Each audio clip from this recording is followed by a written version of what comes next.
quelqu'un qui a besoin de l'acte créatif, comme certains ont besoin d'aller courir, comme certains ont besoin d'aller pour se défouler, pour ressortir des choses, pour aller mieux.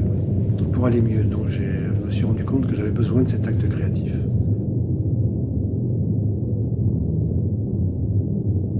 Mon art, est-ce qu'il se rangerait plutôt, il est à cheval entre l'expressionnisme contemporain, l'art brut, l'art primitif, tout ça, c'est des influences.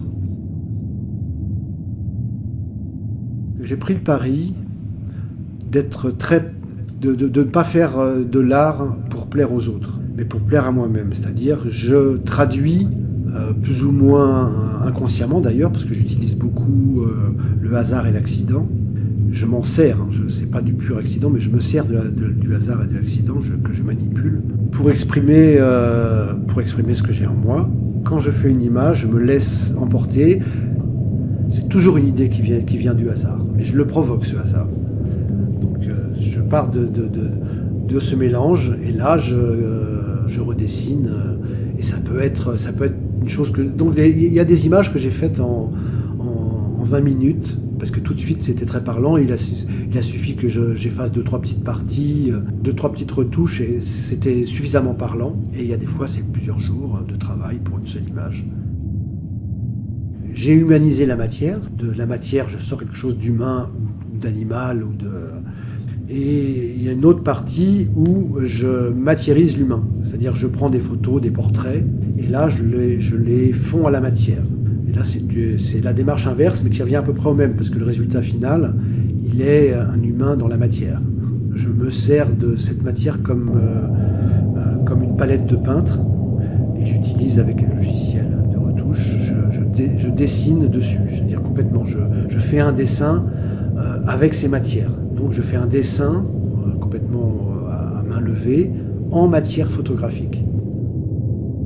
Si ça me parle si fort à moi, ça va parler forcément à d'autres, pas à tous les autres. Je veux surtout pas faire l'unanimité. Je sais que je m'adresse à un public très restreint. Souvent, il y a beaucoup de choses partagées. Les gens ressentent ce que j'ai voulu mettre dedans. Quelquefois, ils projettent, et c'est tant mieux, parce qu'une image ne m'appartient plus à partir du moment où elle est mise dans le domaine public. Je ne suis pas du tout conceptuel, c'est-à-dire que même si elles ont des symboles, etc., ils sont souvent inconscients, et chacun projette sa propre image dans les images qu'il voit, et peu importe les intentions de l'auteur. Mais il y a il y a vraiment quelque chose de l'intime. Oui, je travaille sur l'émotion, je travaille beaucoup sur l'émotion. Donc c'est sur ce terrain-là que je retrouve les autres aussi, sur le terrain de l'émotion. Les gens reçoivent ou ne reçoivent pas, ou quelquefois ils la reçoivent et c'est négativement. C'est-à-dire j'ai beaucoup de gens qui m'ont dit c'est très fort, mais c'est trop pour moi. Ça c'est une chose que je reçois souvent. Donc c'est des images qui évoquent beaucoup de souffrance. La plupart évoquent de la souffrance.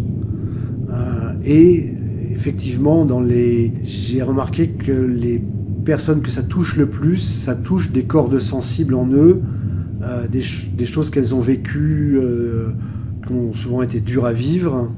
Et c'est sur ce terrain-là que j'ai entendu beaucoup de témoignages ça me parle énormément, et ça parle en moi, ça me réveille des choses, et c'est pas les choses joyeuses, c'est souvent des phases douloureuses.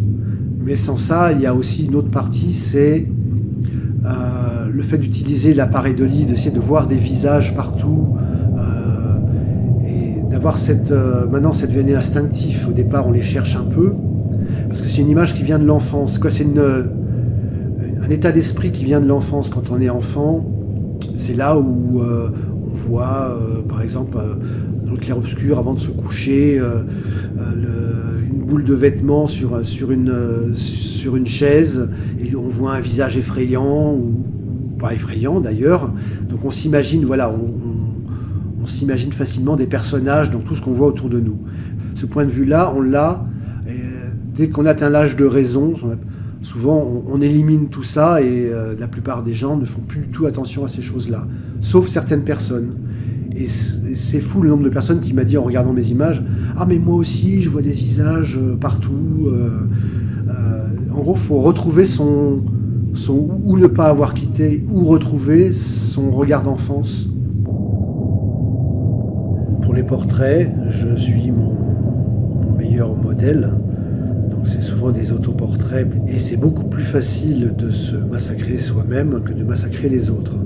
Mais en me massacrant moi-même, effectivement, j'ai attiré certains regards de personnes qui m'ont dit au départ, est-ce que c'est possible de le faire avec moi, avec un de mes portraits là. Il y a deux univers pour ça. Il y a la photographie que je manipule, ou alors je travaille d'après photo et je fais un dessin en matière photographique d'après photo.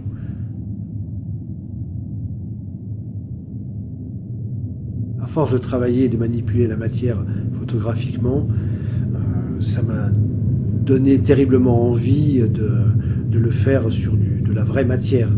Et je sais que je vais y venir. Je n'attends plus qu'avoir les moyens d'avoir un atelier où je ferai de la peinture, de la sculpture, du bas-relief et des projets, des projets, c'est pas ça qui manque.